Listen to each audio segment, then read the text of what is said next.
Hello and welcome to another game of Trap Chess. Today the game mode will be Chaos Chess. Chaos Chess uses all of the landmines hidden in the board at random and friendly fire is on. That means landmines can affect either player regardless of the color of the landmine. I need help making this project a reality and I can't do it without you. So if you like Trap Chess, please like, share, and subscribe to the channel. That'll help get it in front of more people, and the more people that it's in front of, the easier it will become to manufacture. Here we have our first trap activation. On f5, a bomb bishop has activated and black has lost their bishop.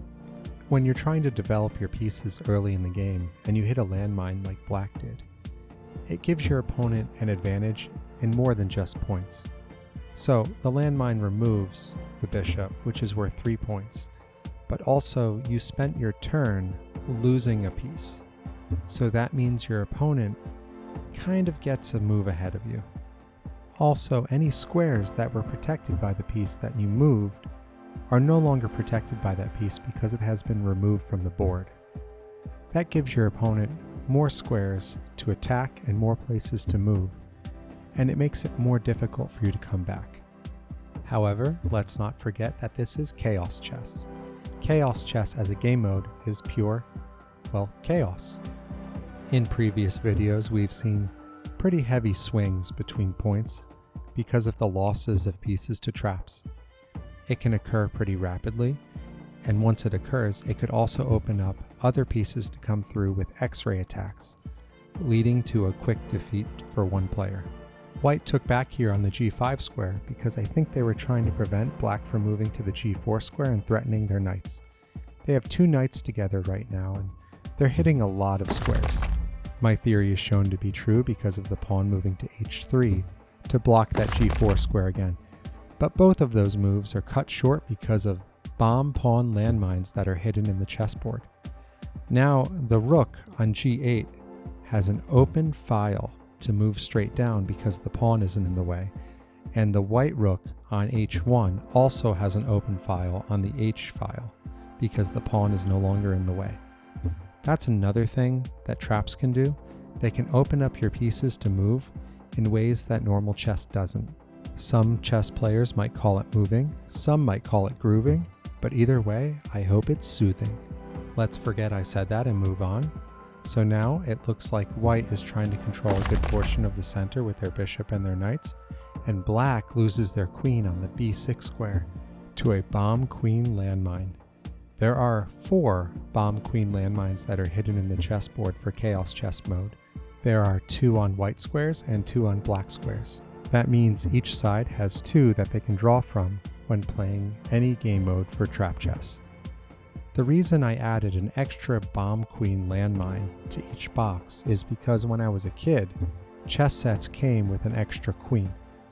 I've noticed that isn't necessarily true for all chess sets today, but I wanted Trap Chess to be like that because even though it's a little bit more material and it raises the cost slightly, I think it's important.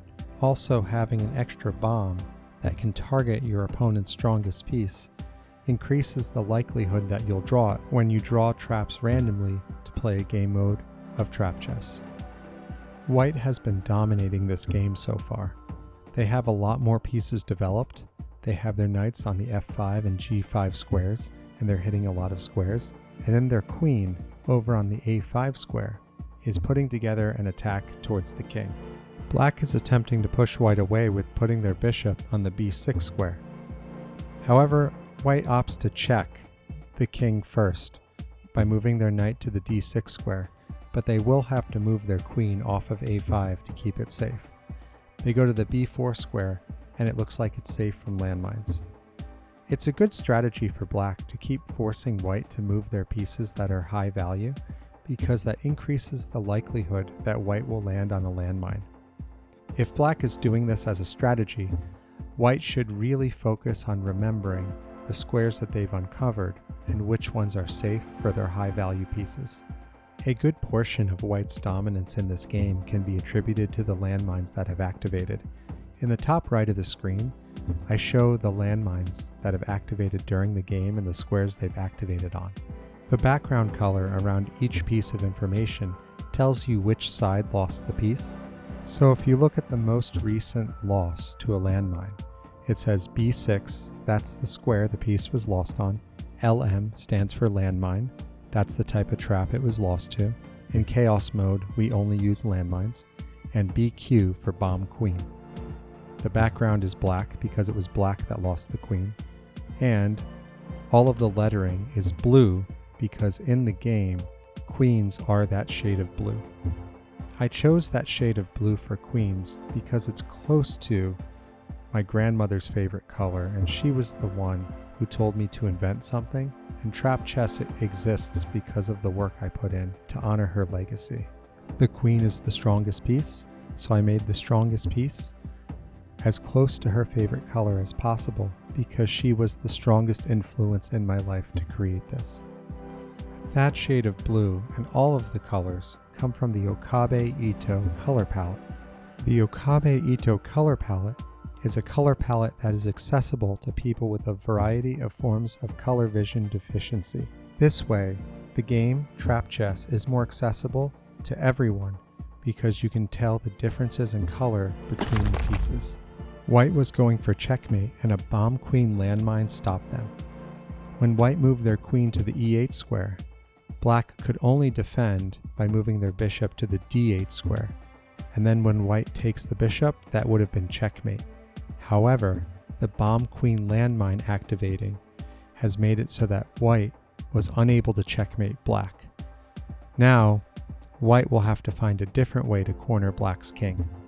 If white loses a rook to a bomb rook, then the game will be flipped and black will have the advantage.